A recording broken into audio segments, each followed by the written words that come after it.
always think so.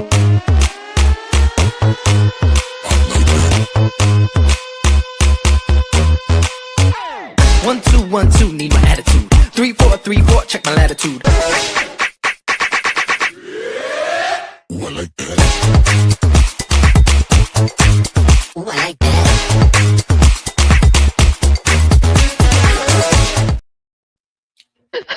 So I'm literally yawning as our like music is going. And you were laughing. That's what were you laughing about?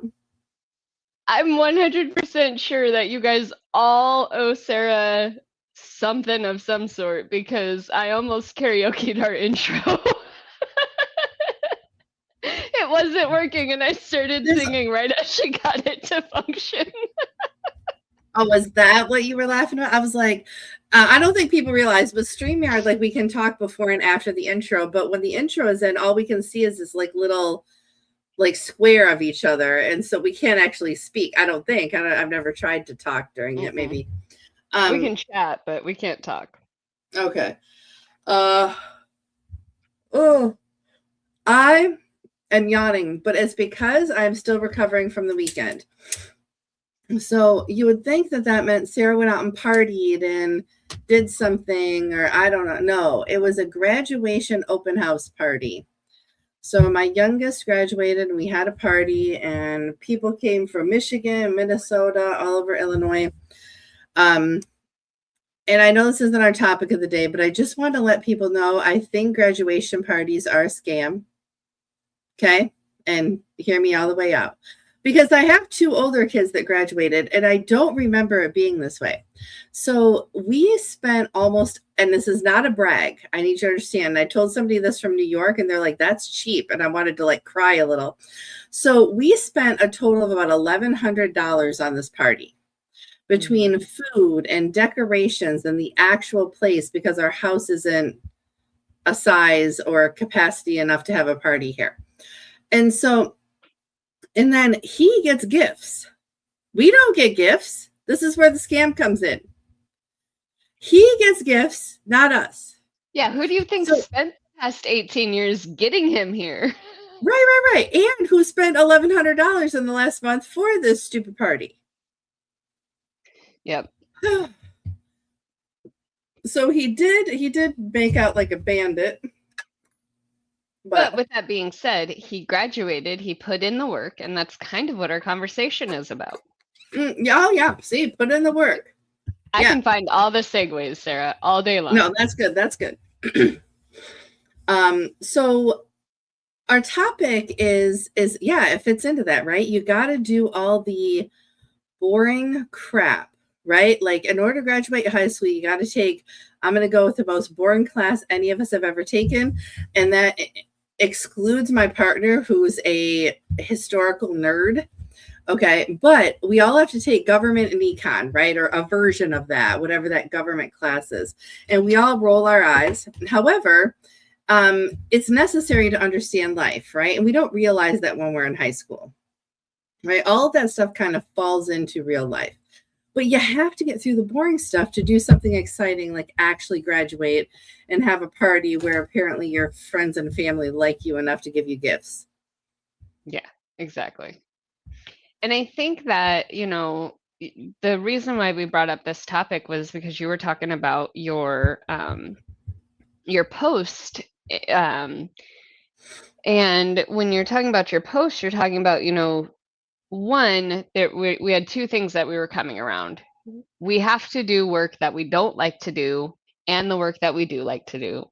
But also when you're working with other people, how will they remember you? Will they remember you as the person that pulled your own weight, or will they remember you as the person that you pulled, that they pulled your weight? And in high school, it's the same way. Some teachers dread kids when they walk in the door because they're like, I gotta pass this kid, and drag them screaming, and then you have the other teachers who are like, oh, this kid's great in my class, and zoom, right? So it's a lot. And then in work, that's the same way. But even when we work by ourselves as business owners, that is a struggle. We have to schedule the things that we hate. We have to schedule to make sure that we maintain those times, because if you like posting and you are building the posts, right? But you don't like the posting part, then you're going to spend all the time over here and it's going to go down the drain because you didn't spend any time actually putting the work out to the people. And so that's where that, where that comes in with coworkers of, hey, I'll build the post if you'll post it, right? And so, yeah, they might be dragging you along because they're posting for you, but you're doing this weight, right? And so you can Sure. have conversations of, hey, I'm not that great over here, but I'm wonderful over here. Can we, trade? Now, if you're the person who's like, I ain't doing it, I ain't doing any part of it. I don't even have an idea. I have nothing to talk about. I think you just hit your cat.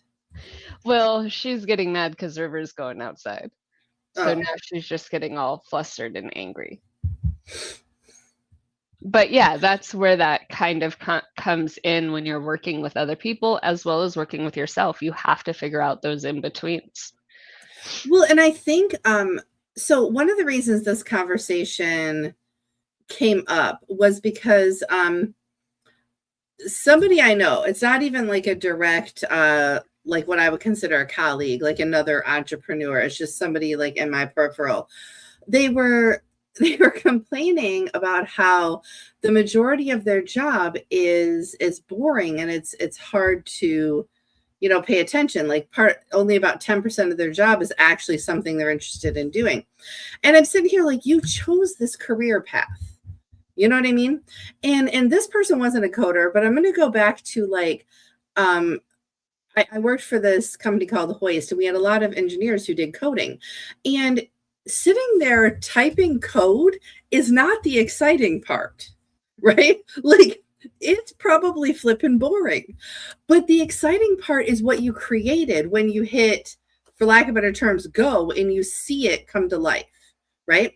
Yeah. So you have hours and hours of coding with, click publish or whatever go is, and you see it come to life. And as an entrepreneur, as even somebody are you getting ready to sneeze? Okay. I can tell like your eyes are like in your nose.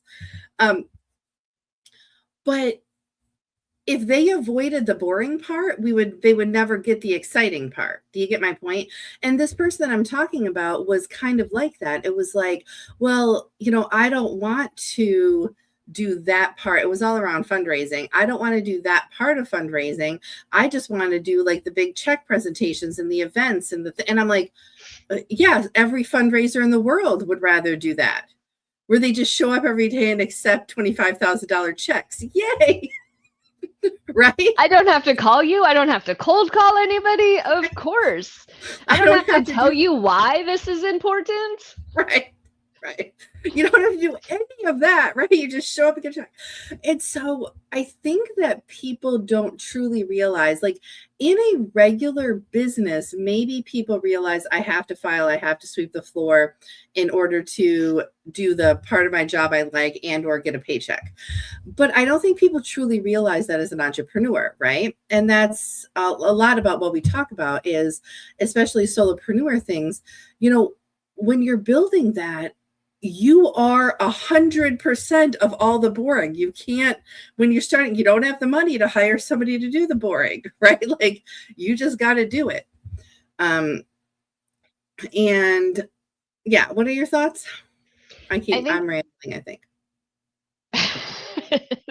I'm right in her path. You are.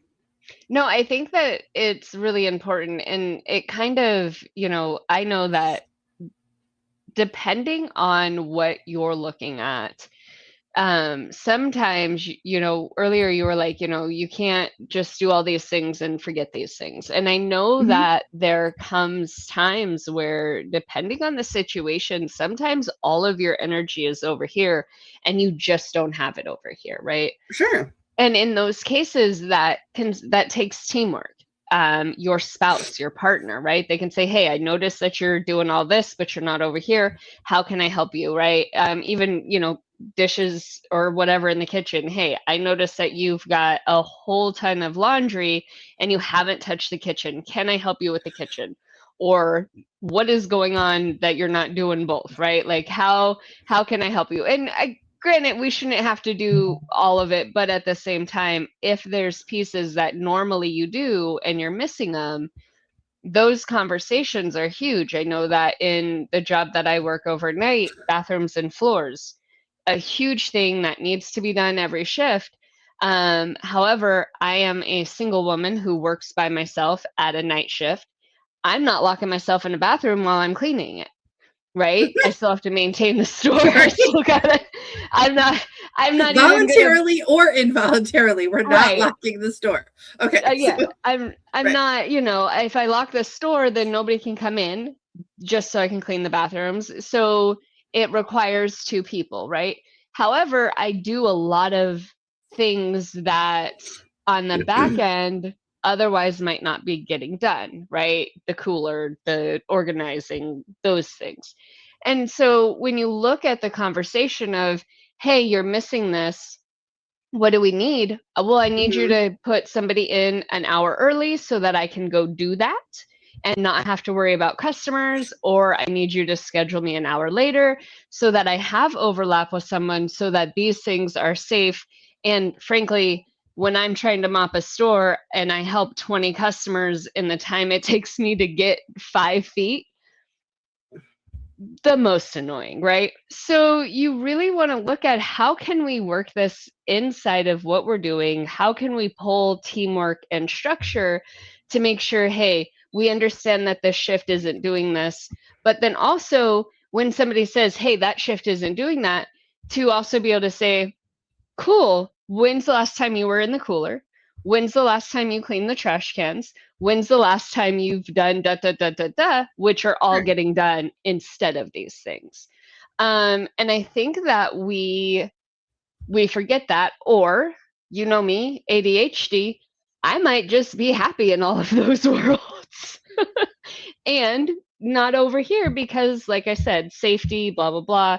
I've cleaned plenty of bathrooms. I've cleaned our bathrooms, but when it's of a convenience of all of the things fall together, great. I'm more than willing to do it. And I think that when you're looking at businesses and you're looking at what you do, where is your struggle and how can you pull people to support you? Do you need to delegate it? Do you need, assistance from the spouse? Do you need a little bit of extra? Because sometimes as much as we want to do those things, we can't always get them done. True. And I like your idea. Well, you made a comment earlier. I don't exactly remember what it was, but it triggered this thought about having a team. And I would be considered a like a solopreneur or a solo entrepreneur. It's just me, right? But that's pretty much a lie. You know what I'm saying? Because I do have people that I run things by, right? They may not actually do things for me per se, but they read things, they look at things, they review things. And having somebody that you can even just bounce ideas off of is helpful, right? You had said like, your bosses, they ask you sometimes, what do you need? And you're like, I need somebody for an overlap so that I can do some of the things that aren't safe, right? Even just having a person say, what do you need? Instead of just doing it. And I'll give an example. It's very funny. One of our arguments that my partner and I have is because I'll say something like, just leave it, I'll clean it in a little bit. And then I go downstairs, I do a few things, I come up an hour or two later to do it, and it's done. And I'm like, I told you right? Like, and he's like, I don't understand why we're arguing because I wanted to help you.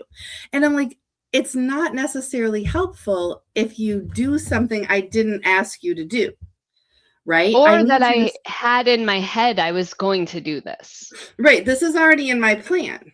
Right. Yeah. So ask me what I need. Don't just do something because you think that's what I need. Right. And so and I'm making, this is like not often. It's not like we argue. I need you guys to understand that. But even, oh no, the argument of you did something to help. Right. It's such a first world argument, right? I get that. But it's the concept though that you need help, right? But somebody in your life needs to ask you.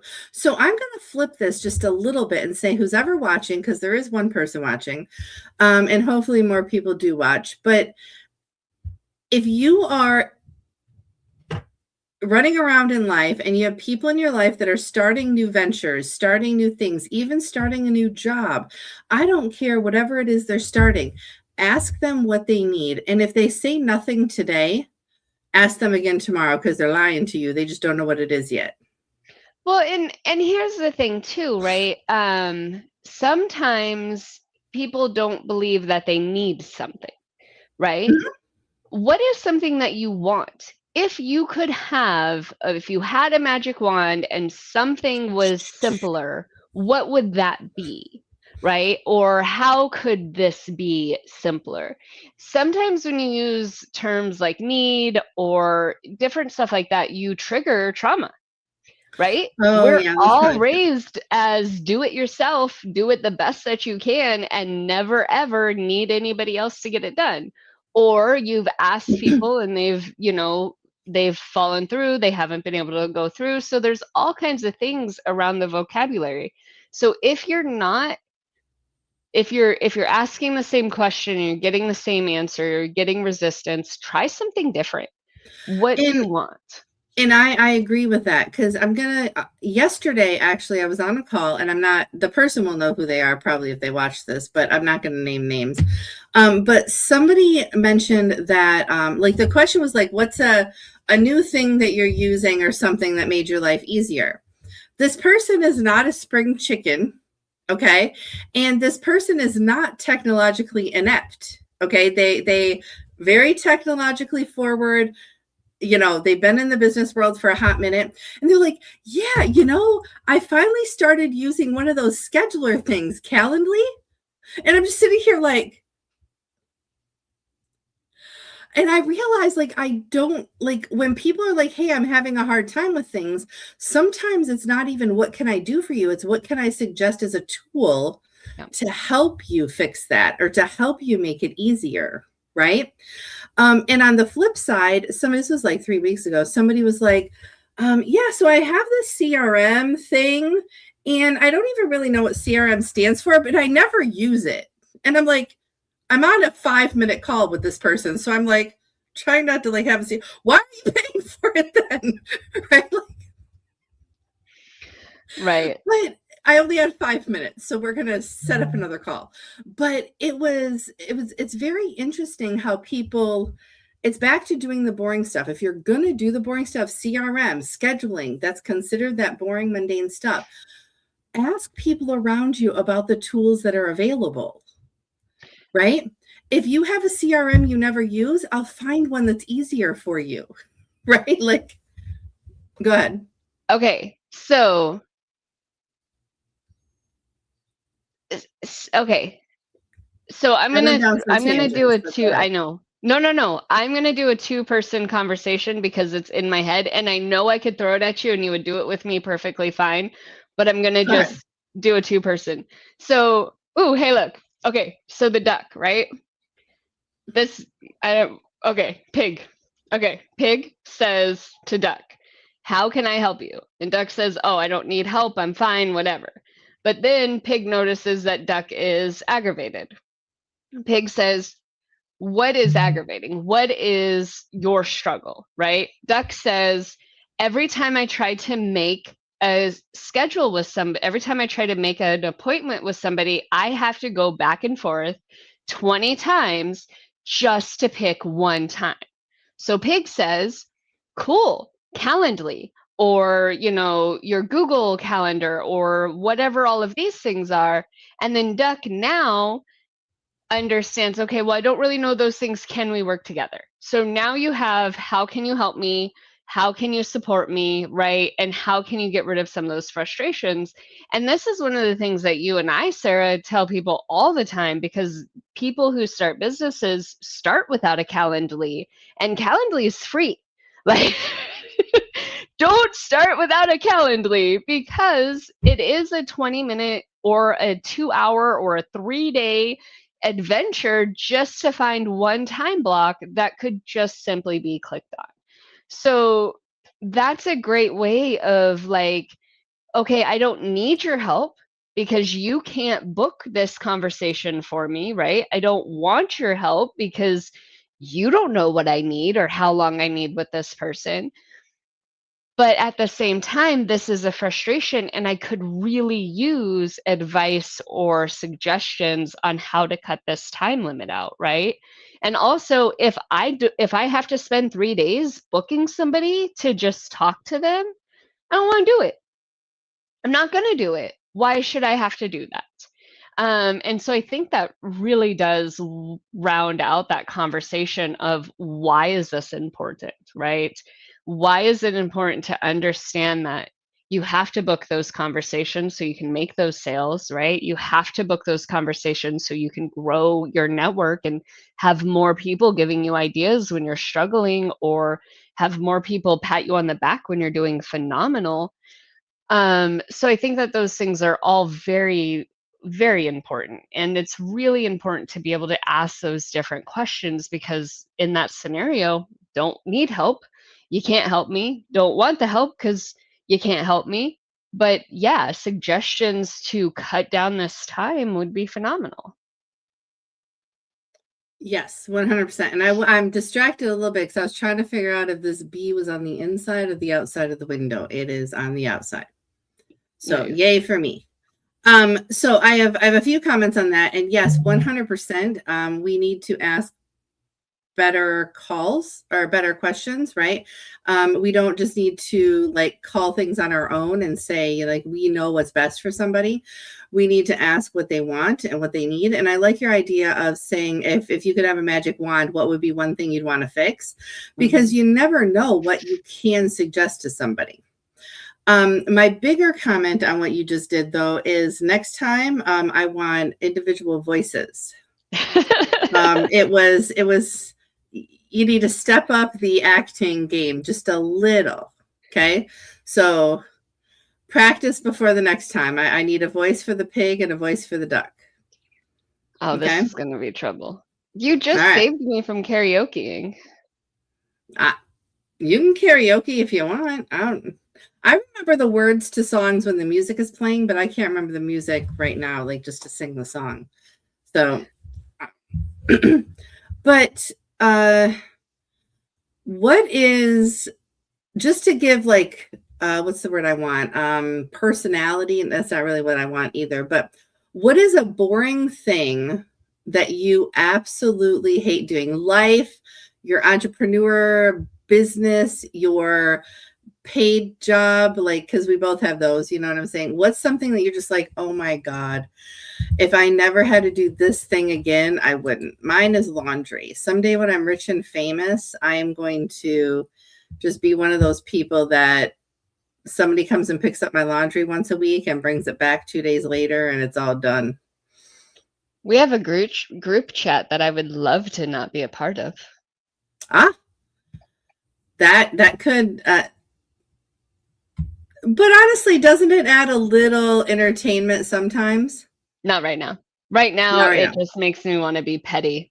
But in all reality, I am that person who, when I'm working, I love to do it. But like I mentioned earlier, my ADHD allows me to hyper focus on different things.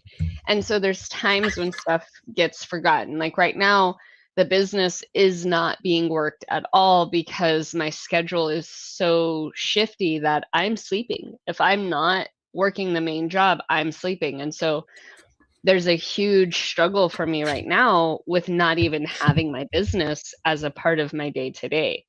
And so when I go to work, everything I do gets done except for, like I said, it's not safe for me to go into a restroom where there's one way in and no way out. Um, and so, and that was one of the things. But last night, I kind of went into work and I went in very frustrated because I normally work the night shift and I have a very set, all of these things are what we were told as our night shift needs to be accomplished and completed. And I've had with the way the schedule is right now, I have 4 days off where I don't work nights, and I go in for some day activities to do truck and cooler and really just all of the stuff that has to do with just product, right? I just do rotation of product and stuff like that. Right. So when I go in, we have people who work on other things the rest of the time. And so I feel like I have to super clean and super make up for the fact that I was gone for 4 days, right? Right. And what I decided this morning really was I can either be frustrated because these things did not get followed through and kept up, Yeah. or I can know that it's my Tuesday, it's the beginning of my night shifts, and this is what's required for me to have my job done the way I want it. And so this morning, somebody had sent something in the group chat, and they were like, oh, I left a spray bottle by the sink, which is against OSHA. You should not be doing that. And my brain was, I did 100,000 things today. And if, as a team member, you can't simply put that under the sink, we have a problem. And that's kind of been the mentality at work lately, is we've got a lot of nitpicking. We've got a lot of nobody did this, or this is wrong, or whatever. And I think that that's why I loved the topic you picked, Sarah, because we can either be a team and just go in and understand that everybody's doing the best that they can in the situation that they're at. Therefore, we need to maintain where we can and understand simply, if somebody complains that I didn't do the bathroom, I know I have a list of things as to why I didn't get it done, right? So Sure. support yourself, stand in who you are, and understand that you might at times not be doing everything at 100%, but also you might be doing what's needed because nobody else has time to do that. And if that's where your hyper focus is, great, but their hyper focus is on something different. And there has to be a give and take of, what does teamwork look like? While they're over there and I'm over here, it's okay that we might not cross paths all the time. Sure. And something kind of just popped in my head when you were saying that is we have sometimes at least two, if not three or four versions of our lives. And hear me out. Mhm. Because, I have the family, I have a paying job, right? And then I have my consulting job, and then I have school, and I have these boxes, and I try to keep them all separate. Right? But you can't. One is always going to take more attention than the other, whether it's for this 15 minutes or this 15 days, or you get my point. And you gotta let it happen. You have to do the bare minimum for the rest of them. Like, you can't just be like, well, I'm not paying bills this month because I gotta focus on this, right? No, you can't do that. But you can say, instead of doing, like I just did 4 buckets, instead of doing, oh, I'm going to try to do 25% on all of them for 100% of my energy. Okay, no, right? You still got to give each one of them 5 sometimes, because like I said, you can't not pay the bills. You've got to feed your children. There's laws on this stuff, right? But you got to say, okay, I'm going to put less over here for just today. Yep. Or I'm going to put less over here for this week, right? And that's okay, right? Right, and I agree with you completely. And I think that's where this is one of your this is where you shine a lot better than I shine. Checklist, right? If anybody wants to ask me about Claude, I have figured out Claude checklist. Go ahead. Awesome. So with checklist, there's very specific things in a day. When you have children, they have to be up at a specific time. They either have to be fed or their lunch has to be made. They have to be out the door. They have to be in the door for wherever they're going. Then you can have like an 8-hour break if you have sufficient daycare. Then you can take a break from that. But then you have to go back and you have to pick them up. And then you have to get them home, and then there's snacks or there's sports, and then there's dinner, and then there's back to bed, bathing, and then back to bed. So there's a checklist of like 11 things in the day minimally that you have To to do. not kill your children and follow laws, right? Yeah, to not get But if sent you into if you social get service. those 11 things done, sometimes it's okay if you don't read the story before bed. Yeah. It's okay if you miss the teacher's note that day and you read it, it's okay. Exactly. Trust me. I've been through 4 of these children. I'm joking, people. I love my children. Sometimes I don't like them. I love all of them. All right. But I've been through 4 of them. And if you miss the student take home folder thing, right? Life goes, there's never anything in there that's like, oh my God, the school's going to blow up tomorrow if you don't fill out this form. Really, it's not going to. And we have to start thinking about it like that, right? You have to be willing to do the mundane things, but it is okay if you're not doing everything 100% every day. Yeah, and that's just the same as when you have an 8 to 5 job. When I train people to do the night shift, I train them, this is your checklist. As long as this checklist is completed, and these are kind of the better times to do it, I train them how to do those. And then I give them like, hey, if you're bored, something I do is I clean the doors of all the cabinets. Something I do is we do have to make sure that we clean the coffee hoppers. We need to make sure that we're filling this. And so I give them all those like extra tasks. But if you don't get it done, trust me, I will. So there you go. Just get your checklist done, because when your team comes in the morning, that checklist is actually what affects their day.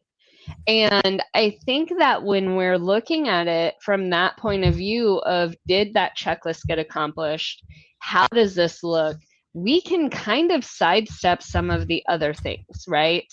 And yeah, some shifts have heavier checklists, some shifts have lighter ones, and they all do different things. And it's the same with our day-to-day. Sometimes Mondays are client days, and all we do is we chat with clients. And then on Tuesdays, we talk to nobody and we just do online work, right?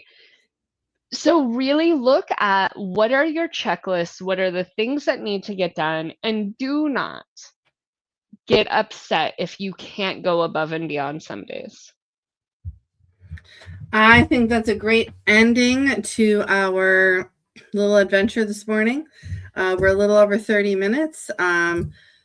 Feel free to follow both of us on social media. Our company names are there. We're always on the wrong one somehow, but it's all right. I realize every time we get on here that I should switch the logo so they like are under us, but I don't think it really matters. We have our names with our businesses in the thing. Oh, that's true. That's true. I think people are pretty smart. They can figure it out. I want to know who the one person is that's watching us. I don't know. I don't have anything fake up, but I can tell you, I've got the house set up to where I can do 3 live watches now. Joy. So next week when we have 3 people watching, we know what's happening. All right. It was great. Everybody go follow us. If you don't know who we are, I'm Sarah with Off the Beaten Path Consulting. I do stuff. Go check out my website. Brittany, and who are Brittany, you? I'm Brittany with BizStorming, and I do other things. Look at that. We are a pro this morning. All right. We will see y'all next week. Have a great day, guys.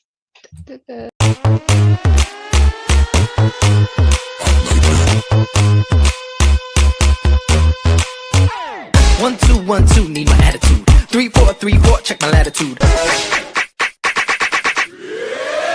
Ooh, I like that. Ooh, I like that.